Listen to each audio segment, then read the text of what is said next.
سلام دوستان، یه دونه هندونه دیگه کندم. اینو خودم کاشتم. اگه خوشتون اومد ازم حمایت کنید. هر هفته میریم سراغ آنباکس کردن یه هندونه مناطق محروم. این هندونه کوچیکه، ببینیم توش چه خبره واقعا. خب بچه ها، بریم سراغ آنباکس یه دونه هندونه دیگه.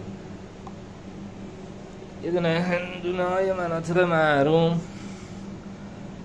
حمایت یادتون نره بچه ها. این کوچکترین هندونه جهانه، یه جورایی حس میکنم، خدا وکیلی. ببینیم توش چه خبره. واقعا کنجکاوم ببینم این فیسکلی رسیده است یا نه. یعنی امکان داره این رسیده باشه، خدا وکیلی. ببینیم توش چه خبره. این ظاهر کار که فیسکلیه، اما توش به نظرتون چه خبره؟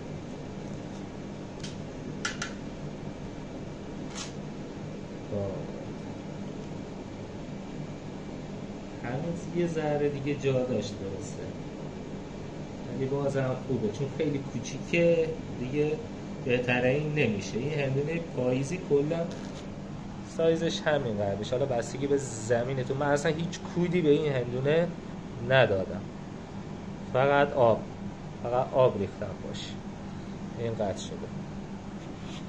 مرسی از اینکه حمایت میکنید.